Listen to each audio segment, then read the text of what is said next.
തൃശൂർ അതിരപ്പള്ളിയിൽ കാട്ടാനയെ പ്രകോപിപ്പിച്ച വിനോദസഞ്ചാരികൾക്ക് നേരെ പോലീസിൻ്റെ കേസുണ്ടായി. തമിഴ്നാട്ടിൽ നിന്ന് എത്തിയ ഒരു 7 അംഗ സംഘമാണ് കാട്ടാനയെ പ്രകോപിപ്പിച്ചത്.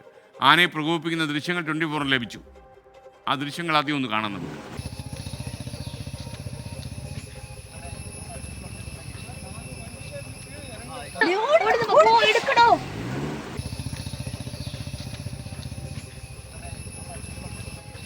സൂരജ് സജി, യഥാർത്ഥത്തിൽ ഈ ആനയെ പേടിയില്ലാത്ത കൂട്ടരാന്ന് തോന്നുന്നല്ലേ ഇവര്? എന്തൊക്കെയാണ് വിവരങ്ങൾ?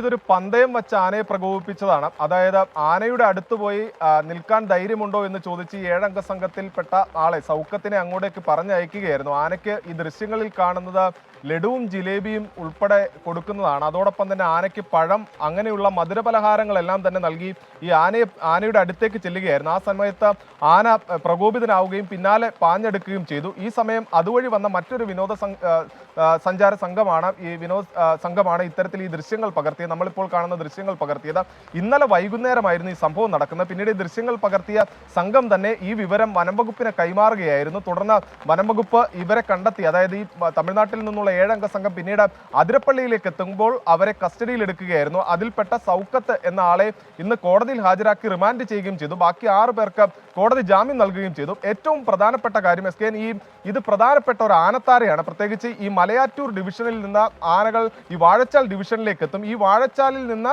ഈ പറമ്പിക്കുളത്തേക്കുള്ള ആനത്താരയാണ്. അത് പ്രത്യേകിച്ച് ഈ ആനകളുടെ ഒരു കുടിയേറ്റ പാത എന്നുള്ളതാണ് അറിയപ്പെടുന്നത്. അങ്ങോട്ടേക്കും ഇങ്ങോട്ടേക്കും ഇടക്കാലത്ത് ആനകൾ സഞ്ചരിക്കുകയും തിരിച്ചു വരികയും ചെയ്യുന്ന പ്രധാന പാതയാണ്. അതുകൊണ്ട് തന്നെ ഇതിനെ സംബന്ധിച്ച് വനംവകുപ്പിനെ സംബന്ധിച്ച് അവരുടെ ഒരു പ്രധാന പാതയിൽ അല്ലെങ്കിൽ ആനകളുടെ പ്രധാന ഇടത്താണ് ഇത്തരത്തിൽ ഒരു പ്രകോപനം ഉണ്ടായത്. അതുകൊണ്ട് തന്നെയാണ് കർശനമായ നടപടികളിലേക്ക് കടന്നത് എന്നുള്ളതാണ് വനംവകുപ്പുമായി നമ്മൾ സംസാരിക്കുമ്പോൾ അവർ വ്യക്തമാക്കുന്ന.